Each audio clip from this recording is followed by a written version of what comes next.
menambah baik daripada hari ke hari. Baik, hari ini kita ada tetamu-tetamu dalam dua segmen yang memacu negara dalam bidang yang berbeza. Yang pertama adalah daripada Maktab Koperasi Malaysia. Kedua tamu kita perkenalkan terus. Kita ada Puan Siti Maimunah binti Haji Jerni, pengarah Zon Maktab Koperasi Malaysia Zon Sarawak. Betul. Selamat datang. Terima kasih. Dan di sebelahnya adalah pegawai latihan kanan MKM Zon Sarawak, Encik Suwandi Muhammad Suwandi bin Murtaza. Terima kasih sudi bersama kami hari ini dalam Nang Rinduk. Kita untuk tahu lebih lanjut lagi mengenai Maktab Koperasi Malaysia ni. Kalau kita sebut Maktab Koperasi ni, orang terus mungkin membayangkan koperasi-koperasi yang mereka tahu mungkin di sekolah-sekolah dan sebagainya, dan koperasi-koperasi yang wujud di Sarawak terutama ni ketika ini. Tapi kalau kita lihatlah koperasi itu sebagai sektor ketiga yang memacu ekonomi di Malaysia ini. Pertama, mungkin boleh terangkan sikitlah, memberi penakrifan koperasi itu dengan mungkin lebih jelas kepada penonton kita. Puan Siti Maimunah, silakan. Alright. Okey, terima kasih. Terlebih dahulu saya ucapkan ribuan terima kasihlah kepada pihak RTM kerana menjemput pihak kami untuk program Nang Rinduk pada hari ini. Untuk makluman para penonton yang berada di luar sana, untuk makluman Maktab Koperasi Malaysia ataupun dikenali sebagai nama MKM, merupakan sebuah agensi di bawah Kementerian Perdagangan Dalam Negeri, Koperasi dan Kepenggunaan yang dulunya dikenali sebagai Maktab Kerjasama Malaysia. Dulu Maktab Kerjasama Malaysia, sekarang ni Maktab Koperasi Malaysia. Terbarulah. Yes, betul. Jadi dulunya ada juga yang sebut, kalau dengar je nama Maktab Koperasi Malaysia, mesti orang akan bayangkan koperasi. Ataupun dengan kata lain, dengar je Maktab Koperasi Malaysia, orang akan bayangkan guru-guru. Tetapi Maktab Koperasi Malaysia merupakan agensi yang bertanggungjawab untuk memberi latihan dan pendidikan kepada gerakan koperasi. Itu sebenarnya. Jadi dalam Maktab Koperasi Malaysia ini, yang dulunya dikenali sebagai Maktab Kerjasama Malaysia, di mana perubahan Akta Maktab Koperasi Malaysia menyebabkan ia berubah menjadi Maktab Koperasi Malaysia. Jadi pada tahun 2011 benda ini berlaku, dan pada asalnya Maktab Koperasi Malaysia ini ditubuhkan pada tahun 1956 lagi. Memang lama dah. Betul. Masa itu kami hanya bertempat di Jalan Templer Petaling Jaya pada masa itu. Selepas itu, kalau ikutnya pada tahun ini kita dah 62 tahun dah tua dah Maktab Koperasi Malaysia. Jadi untuk memanjangkan lagi perkhidmatan dan produk kepada golongan sasaran, pada tahun 1997 Maktab Koperasi Malaysia terus membuka zon ataupun cawangannya di Sabah, Kota Kinabalu Sabah pada tahun 1997. Lepas itu pada tahun 1998 di Kuching, Sarawak. Pada tahun 2009 buka di Johor Selatan, dan juga di Timur di Pahang. 2010 kita buka cawangan di Zon Utara, dan 2017 tahun lepas kita buka di Zon Tengah, yang tu di Petaling Jaya sendiri. Yang paling bongsu lah. Yes, yang tu yang paling bongsu. Jadi semua zon-zon yang ditubuhkan di bawah Maktab Koperasi Malaysia ini adalah tujuannya untuk kita lebih dekat dengan komuniti, lebih dekat dengan golongan sasaran, supaya kita boleh sampaikan perkhidmatan yang kita tawarkan. Itu matlamat utama. Sesuai dengan visi pihak kami merupakan institusi pusat rujukan dan peneraju pembangunan modal insan koperasi. Maksudnya kami bertanggungjawab untuk pembangunan modal insan koperasi secara keseluruhan, operator, pengurus koperasi, anggota lembaga koperasi. Yes, semua itu adalah merupakan tanggungjawab di bawah Maktab Koperasi Malaysia. Cukup lengkap. Banyak kita melihat penakrifan MKM itu sendiri. Tapi menyebut tentang modal insan dalam menjalankan tanggungjawab, mungkin Cik Suwandi boleh perjelaskan peranan MKM itu, bagaimana memainkan peranan untuk memastikan pembangunan modal insan itu, hasrat kerajaan itu tercapai. Okey, terima kasih RTM. Terima kasih rasa Nang Rinduk pada petang. Alhamdulillah. Okey, baik, kita lihat pada peranan Maktab Koperasi ataupun mudahnya kita sebut sebagai MKM. Yang pertamanya adalah MKM ni tugasnya adalah melaksanakan kursus wajib dalam rangka kursus jangka masa pendek. Maksud kursus wajib di sini dia adalah kursus yang dikhususkan kepada ahli lembaga koperasi dan juga jawatankuasa audit dalam.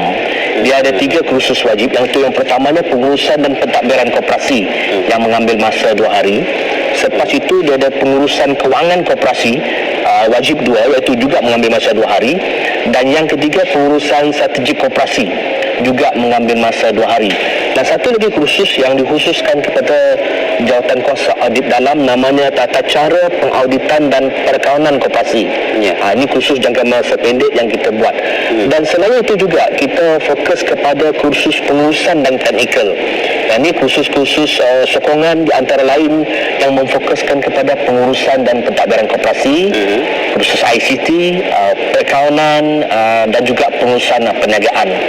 Dan dalam pada masa yang sama, pada tahun 2013, MKM telah pun mengorak langkah dengan mengadakan kursus-kursus yang menumpukan dalam bidang-bidang keberhasilan. Antara lain, kalau saya boleh kongsikan sini, perkhidmatan kewangan, pemborongan pergitan, pelancongan, penjagaan diri dan kesihatan untuk operator, pertanian dan industri asas tani, peladangan dan pembangunan komuniti.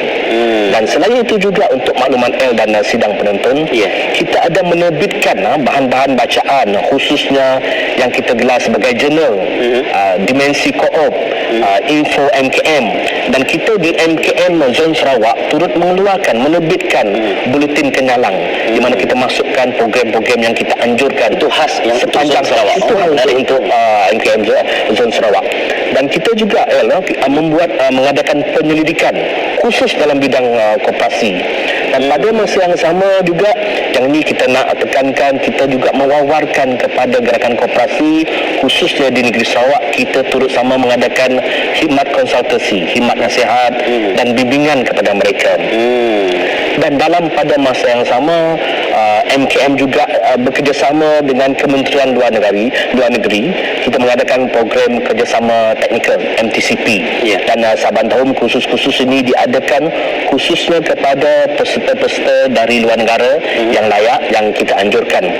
Dan kemudian MKM juga turut melaksanakan program sangkutan kepada dalam kalangan pegawai latihan kita dan juga kooperator-kooperator yang terpilih, di mana mereka ini akan kita hantarkan ke koperasi di luar negara, dan mereka akan menimba pengalaman yang sebanyak mungkin, dan selepas itu balik ke negara kita membuat kajian kes, dan juga kita ada berkongsikan hasil lawatan itu, dan kita saban tahun mengadakan kolokium untuk kita bentangkan, dan kita juga menulis hasil-hasil dapatan kajian kes kita itu.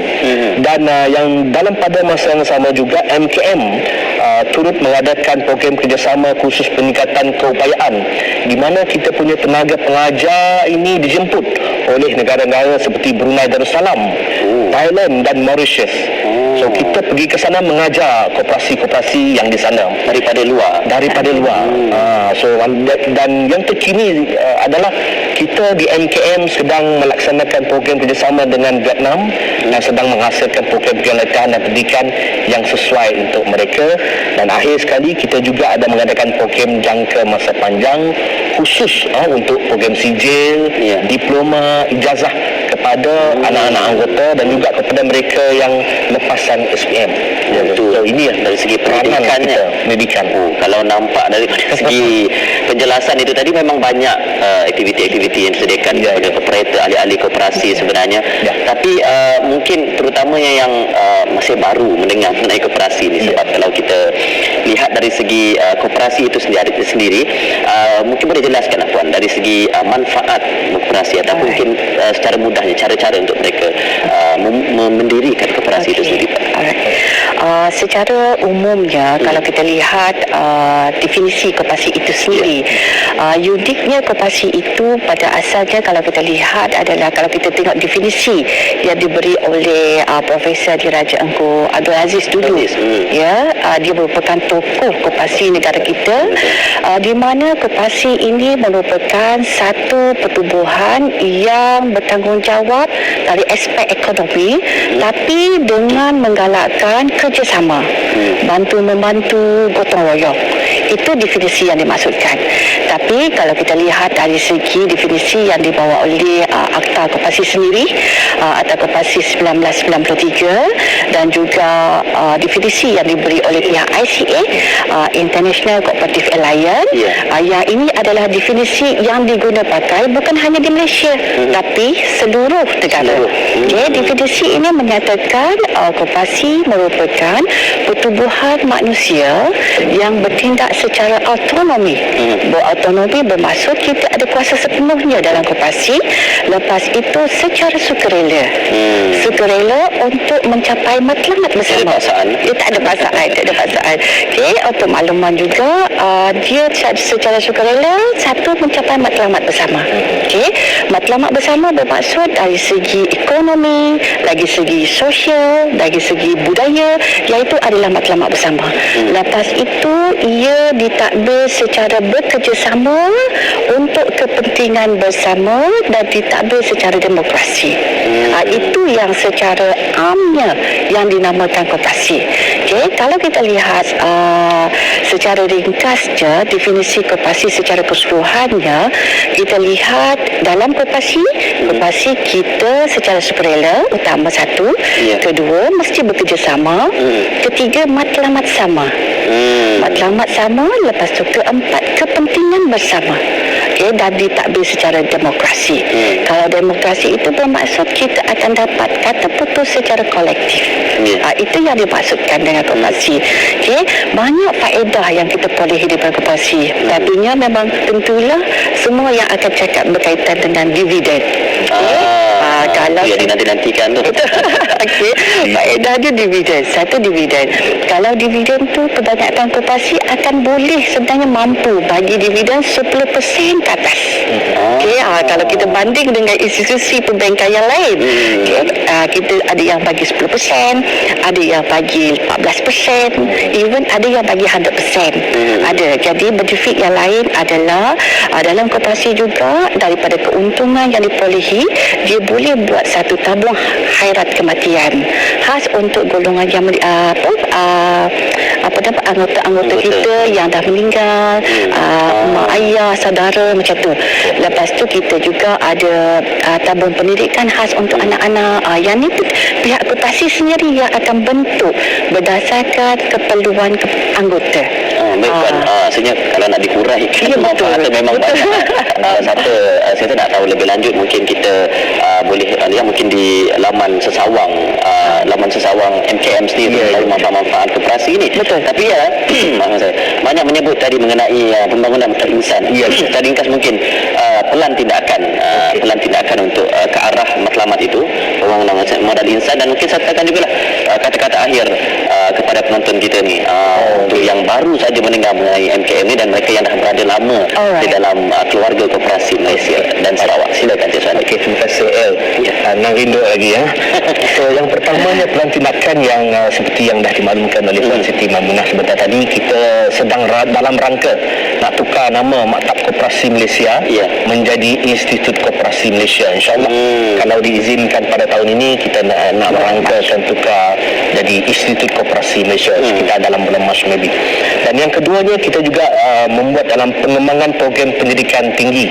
Jadi ini dibuat oleh College Accord, di mana college ini adalah milik Maktab Koperasi Malaysia. Kita mengadakan pelbagai program CJ, diploma dan ijazah, serta juga program TVET khusus untuk vocational. Dan yang seterusnya kita juga menganjurkan Virtual Learning Management System dengan izin VLMS. Maklum sekarang ini zaman digital, maknanya kita juga buka peluang kepada mereka-mereka yang tidak dapat hadir ke MKM untuk hadir khusus wajib seperti yang saya. Terima kasih. Sebelum Cik Suhandi dan juga Puan Siti Maimunah hari ini hadir bersama dengan kita. Saya boleh hubungi anda secara langsung untuk bertanya lebih lanjut mengenai faedah-faedah, manfaat dan cara mendirikan koperasi itu sendiri. Terima kasih sekali lagi sudi bersama kami. Kita akan kembali lagi dalam segmen kedua, tapi sebelum itu terimalah lagu daripada Intan Baskes, lagu Zalika. Jangan ke mana-mana.